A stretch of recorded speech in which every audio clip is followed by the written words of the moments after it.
বিচার সংস্কার ও গণপরিষদের মাধ্যমে নতুন সংবিধান দেওয়ার দাবি জানিয়েছেন এনসিপির আহ্বায়ক নাহিদ ইসলাম। বলেন, জুলাই সনদ ও ঘোষণাপত্র তারা আদায় করেই ছাড়বেন।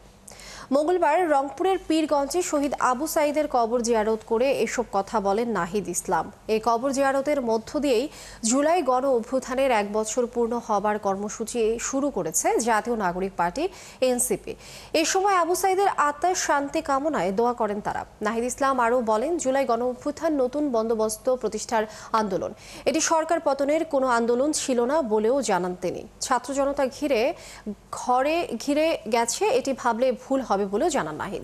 এ সময় পুরনো কাঠামো ভেঙে নতুন শাসনতন্ত্র কায়েম করার কথা বলেন দলটির সদস্য সচিব আক্তার হোসেন।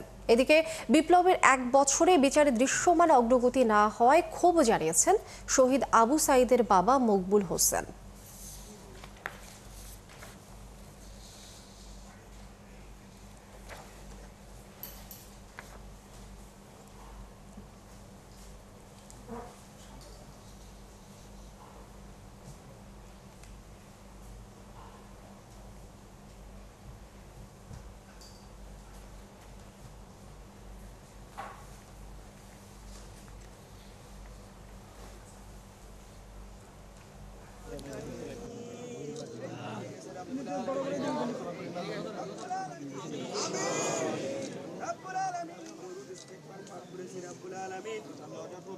যতদিন পর্যন্ত না নতুন বন্দোবস্তের ভিত্তিতে, মৌলিক সংস্কারের ভিত্তিতে নতুন বাংলাদেশ গঠিত হবে, বৈষম্য বিরোধী বাংলাদেশ গঠিত হবে, বাংলাদেশে সামাজিক ন্যায় বিচার, সাম্য এবং মানবিক মর্যাদা পুনঃপ্রতিষ্ঠিত হবে, ততক্ষণ পর্যন্ত ছাত্র জনতার নেতৃত্বে জাতীয় নাগরিক পার্টি এনসিপির এই সংগ্রাম অব্যাহত থাকবে। যদি সরকার বা অন্য কেউ মনে করে থাকে যে এই যে হাজারো লক্ষ মানুষ যারা রাজপথে নেমে এসেছিল তারা ঘরে ফিরে গিয়েছে, তাহলে আপনারা ভুল ভাবছেন।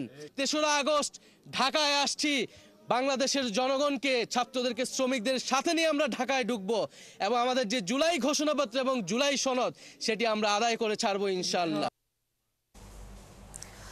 দর্শক, এই বিষয়ে বিস্তারিত আমরা জানবো। এই মুহূর্তে আমাদের সাথে যোগ দিচ্ছেন সহকর্মী রাশেদ আরিস।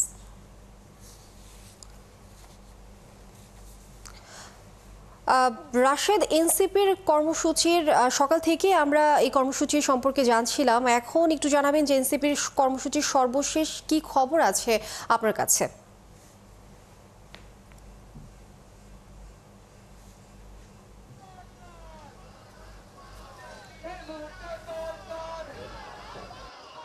দেখছেন লিনিয়া যে পদযাত্রাটি কিন্তু চলছে, গাইবান্ধার উদ্দেশ্যে রওনা দিয়েছে। আমার পিছনে যে গাড়িটি রয়েছে সেটি কিন্তু নাহিদ ইসলামের গাড়ি, এবং তারা কিন্তু আবু সাঈদের যে কবর জিয়ারত, সেই কবর জিয়ারতের মাধ্যমে কিন্তু মাসব্যাপী কর্মসূচির সূচনা করেছেন। মূলত তারা বিচার সংস্কার এবং নতুন সংবিধান প্রণয়নের দাবিতে কিন্তু তারা এই যে কর্মসূচি, সেই কর্মসূচি করছেন। তারা বিভিন্ন এলাকা যেগুলো রয়েছে, বাজার থেকে শুরু করে, সেগুলোতে কিন্তু তারা অবস্থান নিচ্ছেন এবং অবস্থান নিয়ে কিন্তু তারা একাধিকবার কথা বলছেন।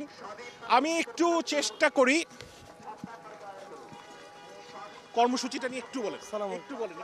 আমরা তো জনতার দ্বারে দ্বারে যাচ্ছি, আমাদের ছাত্র জনতা আছে, আমাদের যারা বাংলাদেশের নাগরিক, তাদের দ্বারে দ্বারে যাচ্ছি, সেগুলো নিয়ে কথা বলছি। কেমন আছেন আপনারা? আপনারা কি আমাদেরকে চেনেন? আমার নাম কি? আমরা যে একটা দল করছি এটা জানেন? হ্যাঁ, একটা রাজনৈতিক দল করছি, এটার কথাই বলতে আসছি। এটার নাম জাতীয় নাগরিক পার্টি এনসিপি। আমরা চাইছি যে শাপলা যেন আমাদের মার্কা হয়। আমরা আপনাদের কথাগুলো, পুরো বাংলাদেশের মানুষের কথা তুলে ধরতে চাই আমাদের এই প্ল্যাটফর্মের মাধ্যমে, রাজনৈতিক দলের মাধ্যমে। আমাদের জন্য দোয়া করবেন, ঠিক আছে? আচ্ছা, এই যে দেরি হলো, সেই দেরিটাকে কিভাবে আসলে মেকআপ করবেন? গাইবান্ধা যেতে তো সময় লাগছে। না, এটা নিয়ে কোনো সমস্যা নেই। আসলে আমরা মনে করি যে মানুষ অধীর আগ্রহে, এর আগে আমরা যখন এসেছিলাম রাত 12টা 1টার দিকেও এসেছিল, অপেক্ষা করেছে। মানুষের ওই আগ্রহটুকু আছে, আমাদের শুধু তাদের দ্বারে দ্বারে যেতে হবে। 29 দিনে আপনারা 64 জেলা ভ্রমণ করবেন। ঠিক করে ধরো না, মাটি লাগতে কি হয়েছে? কোনো সমস্যা নাই, কোনো সমস্যা নেই, দোয়া করেন। হ্যাঁ, এই মাটিতেই তো নাকি আমরা তৈরি, মাটির উপরে এই দেশটা দাঁড়াতে, এটালে তো কোনো করার কিছু নেই, সমস্যা নেই। ঠিক আছে চাচা, হ্যাঁ দোয়া করেন। 29 দিনে 64 জেলা ভ্রমণ করবেন, সেটা নিয়ে যদি একটু বলেন। আপনাদেরও তো আসলে জনগণের যে তীব্র চাওয়া বা আমাদের প্রতি ভালোবাসা, আমাদের কাছে এটা কোনো বিষয় না। আমরা যখন তাদের কাছে আসি আমরা সকল ক্লান্তি ভুলে যাই। এটা কি নির্বাচনী প্রচারণা টাইপের কোনো কিছু হতে পারে? কখনোই না, আমাদের জনগণের দ্বারে দ্বারে পৌঁছাতে হবে। আর এর মধ্য দিয়ে আমরা মনে করি যে নির্বাচন কেন্দ্রিক বা ওই রাজনীতি কেন্দ্রিক সকল উদ্দেশ্য অটোমেটিক এটা পূরণ হয়ে যায়। শুনছিলেন তারা কিন্তু এখন গাইবান্ধার উদ্দেশ্যে রওনা দিয়েছেন এবং অল্প কিছুক্ষণের মাঝে গাইবান্ধা পৌঁছে পথযাত্রা এবং পথসভা কিন্তু করা হবে। লিনিয়া আর রাশেদ আনিস, অসংখ্য ধন্যবাদ আপনাকে। দর্শক, এনসিপির কর্মসূচির সবশেষ খবরাখবর আমরা জানছিলাম সহকর্মী রাশেদ আনিসের কাছ থেকে।